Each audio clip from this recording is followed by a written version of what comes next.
ओम शांति। 18 जून 2025 बाबा के महावाक्य हैं। बाबा कहते हैं, मीठे बच्चे, यह रुद्र ज्ञान यज्ञ स्वयं रुद्र भगवान ने रचा है। इसमें तुम अपना सब कुछ स्वाहा करो, क्योंकि अब घर चलना है। प्रश्न, संगम युग पर कौन सा वंडरफुल खेल चलता है?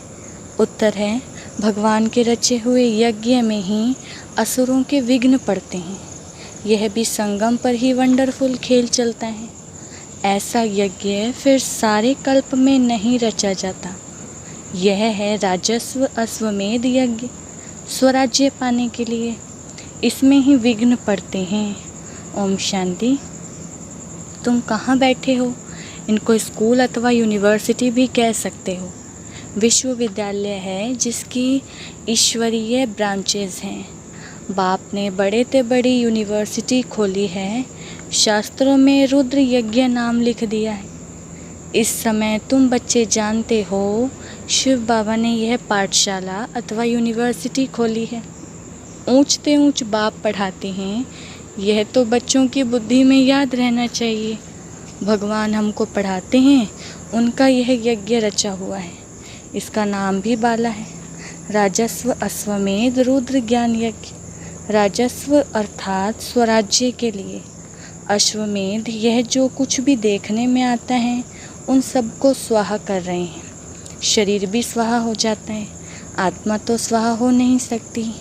सब शरीर स्वाहा हो जाएंगे, बाकी आत्माएं वापस भागेंगी। यह संगम युग है, बहुत आत्माएं भागेंगी, बाकी शरीर खत्म हो जाएंगे। यह सब ड्रामा है, तुम ड्रामा के वश चल रहे हो। बाप कहते हैं, हमने राजस्व यज्ञ रचा है। यह भी ड्रामा प्लान अनुसार रचा गया है। ऐसे नहीं कहेंगे कि मैंने यज्ञ रचा है। ड्रामा प्लान अनुसार तुम बच्चों को पढ़ाने के लिए कल्प पहले मुआफिक ज्ञान यज्ञ रचा गया है। मैंने रचा है, यह भी अर्थ नहीं निकलता। ड्रामा प्लान अनुसार रचा गया है। कल्प कल्प रचा जाता है, यह ड्रामा बना हुआ है ना। ड्रामा प्लान अनुसार एक ही बार यज्ञ रचा जाता है। ये कोई नई बात नहीं है। अभी बुद्धि में बैठा है, बरोबर 5000 वर्ष पहले भी सतयुग था। अब चक्र फिर रिपीट हो रहा है। फिर से नई दुनिया स्थापन हो रही है। तुम नई दुनिया में स्वराज्य पाने के लिए पढ़ रहे हो। पवित्र भी जरूर बनना है। बनते भी वही हैं जो ड्रामा अनुसार कल्प पहले बने थे, अभी भी बनेंगे। साक्षी हो, ड्रामा को देखना होता है और फिर पुरुषार्थ भी करना होता है। बच्चों को मार्ग भी बताना है। मुख्य बात है पवित्रता की। बाप को बुलाते ही हैं कि आओ पवित्र बनाकर हमको इस छीछी दुनिया से ले जाओ। बाप आए ही हैं घर ले जाने के लिए। बच्चों को पॉइंट्स तो बहुत दी जाती हैं। मुख्य बात फिर भी बाप कहते हैं मन मना भव। पावन बनने के लिए बाप को याद करते हैं, ये भूलना नहीं चाहिए। जितना याद करेंगे उतना फ़ायदा होगा। चार्ट रखना चाहिए, नहीं तो फिर पिछाड़ी में फेल हो जाएंगे। बच्चे समझते हैं हम ही सतो प्रधान थे। नंबरवार पुरुषार्थ अनुसार जो ऊंच बनते हैं उनको मेहनत भी जास्ती करनी पड़ेगी, याद में रहना पड़ेगा। यह तो समझते हो, बाकी थोड़ा समय है, फिर सुख के दिन आने हैं। बरोबर हमारे अथाह सुख के दिन आने हैं। बाप एक ही बार आते हैं, दुख धाम खलास कर अपने सुख धाम ले चलते हैं। तुम बच्चे जानते हो, अभी हम ईश्वरीय परिवार में हैं, फिर दैवी परिवार में जाएंगे। इस समय का ही गायन है। यह संगम ही पुरुषोत्तम ऊंच बनने का युग है। तुम बच्चे जानते हो, हमको बेहद का बाप पढ़ा रहे हैं। फिर आगे चल सन्यासी लोग भी मानेंगे। वह भी समय आएगा ना। अभी तुम्हारा प्रभाव इतना नहीं निकल सकता। अभी राजधानी स्थापन हो रही है, टाइम पड़ा है। पिछाड़ी में यह सन्यासी आदि भी आकर समझेंगे। सृष्टि का चक्र कैसे फिरता है, यह नॉलेज कोई में नहीं। यह भी बच्चे जानते हैं पवित्रता पर कितने विघ्न पड़ते हैं। अबलाओं पर अत्याचार होते हैं। द्रौपदी ने पुकारा है ना, वास्तव में तुम सब द्रौपदियाँ, सीताएं, पार्वतियाँ हों। याद में रहने से अबलाएं कुब्जाएं भी बाप से वर्षा पा लेती हैं। याद में तो रह सकती हैं ना। भगवान ने आकर यज्ञ रचाए, इसमें कितने विघ्न पड़ते हैं, अभी भी विघ्न पड़ते रहते हैं।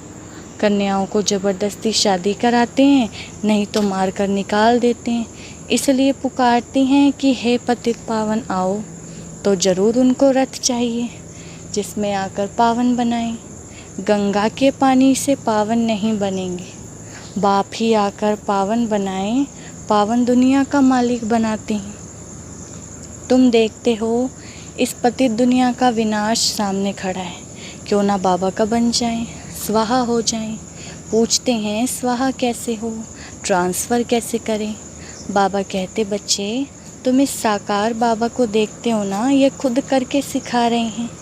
जैसा कर्म हम करेंगे हमको देखकर और करेंगे। बाप ने इनसे कर्म कराया ना, सारा यज्ञ में स्वाहा कर दिया। स्वाहा होने से कोई तकलीफ़ थोड़ी है। यह ना बहुत साहूकार ना गरीब था, साधारण था। यज्ञ रचा जाता है तो उसमें खान पान की सब सामग्री चाहिए ना। यह ईश्वरीय यज्ञ है। ईश्वर ने आकर इस ज्ञान यज्ञ की स्थापना की है। तुमको पढ़ाते हैं इस यज्ञ की बहुत भारी महिमा है। ईश्वरीय यज्ञ से ही तुम्हारा शरीर निर्वाह होता है। जो अपने को अर्पण में समझते हैं, हम ट्रस्टी हैं, ये सब कुछ ईश्वर का है। हम शिव बाबा के यज्ञ से भोजन खाते हैं, ये समझ की बात है ना। यहाँ तो नहीं, सबको आकर बैठना है। इनका सैंपल तो देखा कैसे सब कुछ स्वाहा किया। बाबा कहते हैं जैसे कर्म यह करता है, इनको देख औरों को भी आया। बहुत ही स्वाहा हुए। जो हुए वह अपना वर्षा लेते हैं। बुद्धि से भी समझा जाता है आत्मा तो चली जाएगी, बाकी शरीर सब खत्म हो जाएंगे। यह बेहद का यज्ञ है, इनमें सब स्वाहा होंगे। तुम बच्चों को समझाया जाता है कैसे बुद्धि से स्वाहा हो, नष्टो मोहा बन जाओ। यह भी जानते हो यह सारी सामग्री खाक हो जानी है। कितना बड़ा यज्ञ है, वहाँ फिर कोई यज्ञ नहीं रचा जाता, ना कोई उपद्रव होते हैं। यह सब जो भक्ति मार्ग के अनेक यज्ञ हैं वह सब खत्म हो जाते हैं। ज्ञान सागर एक ही भगवान है, वही मनुष्य सृष्टि का बीज रूप सत्य चैतन्य है। शरीर तो जड़ है, आत्मा ही चैतन्य है। वह ज्ञान सागर हैं। तुम बच्चों को ज्ञान का सागर बैठ पढ़ाते हैं, वह सिर्फ गाते रहते हैं और तुमको बाबा सारा ज्ञान सुना रहे हैं। ज्ञान कोई बहुत तो है नहीं, वर्ल्ड का चक्र कैसे फिरता है यह सिर्फ समझाना है। यहाँ बाप तुमको खुद पढ़ा रहे हैं। कहते भी हैं साधारण तन में प्रवेश करता हूँ। भागीरथ भी मशहूर है, ज़रूर मनुष्य ही होगा जिसमें बाप आएगा। उनका एक ही नाम चला आता है, शिव, और सबके नाम बदलते हैं, इनका नाम नहीं बदलता। बाकी भक्ति में अनेक नाम रख दिए हैं, यहाँ तो है ही शिव बाबा। शिव कल्याणकारी कहा जाता है। भगवान ही आकर नई दुनिया स्वर्ग स्थापन करते हैं, तो कल्याणकारी ठहरा ना। तुम जानते हो भारत में स्वर्ग था, अभी नर्क है, फिर स्वर्ग जरूर होगा। इनको कहा जाता है पुरुषोत्तम संगम युग। जबकि बाप खिवैया बन तुमको इस पार से उस पार ले जाते हैं। यह है पुरानी दुख की दुनिया, फिर ज़रूर नई दुनिया होगी। ड्रामा अनुसार जिसके लिए तुम अभी पुरुषार्थ करते हो, बाप की याद ही घड़ी घड़ी भूल जाती है। इसमें मेहनत है, बाकी तुमसे जो विकर्म हुए हैं उनकी सज़ा कर्म भोग के रूप में भोगनी ही पड़ती है। कर्म भोग अंत तक भोगना ही है, उसमें माफ़ी नहीं मिल सकती है। ऐसे नहीं बाबा क्षमा करो, कुछ भी नहीं। ड्रामा अनुसार सब होता है, क्षमा आदि तो होती नहीं। हिसाब किताब चुप तो करना ही है। तमो प्रधान से सतो प्रधान बनना ही है। इसके लिए श्रीमत भी मिलती है। श्री श्री शिव बाबा की श्रीमत से तुम श्री बनते हो। ऊंचते ऊंच बाप तुमको कितना ऊंच बनाते हैं। तुम अभी बन रहे हो, अभी तुमको स्मृति आई है। बाबा कल्प कल्प आकर हमको पढ़ाते हैं। आधा कल्प उनकी प्रारब्ध मिलती है, सृष्टि चक्र कैसे फिरता है उस नॉलेज की दरकार नहीं रहती। कल्प कल्प एक ही बार आकर बतलाते हैं कि ये सृष्टि का चक्र कैसे फिरता है। तुम्हारा काम है पढ़ना और पवित्र बनना, योग में रहना है बाप के बनकर, और पवित्र नहीं बनेंगे तो 100 गुना दंड पड़ जाएगा, नाम भी बदनाम हो जाता है। गाते भी हैं सतगुरु का निंदक ठोर ना पाए, मनुष्यों को पता नहीं है कि यह कौन है। सत बाप ही सतगुरु सत टीचर होगा ना, तुमको पढ़ाते वह हैं, सच्चा सतगुरु भी है। जैसे बाप ज्ञान का सागर है, तुम भी ज्ञान के सागर हो ना। बाप ने तो सारा ज्ञान दे दिया है, जिसने जितना कल्प पहले धारण किया है उतना ही करेंगे। पुरुषार्थ करना है, कर्म बिगड़ तो कर ना सकें। कितने भी हठ योग आदि करते हैं वह भी तो कर्म है ना, यह भी एक धंधा है।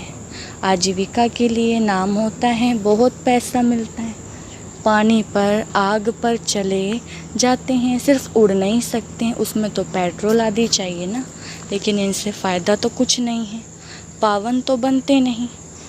साइंस वालों की भी रेस है, उनकी है साइंस की रेस और तुम्हारी है साइलेंस की।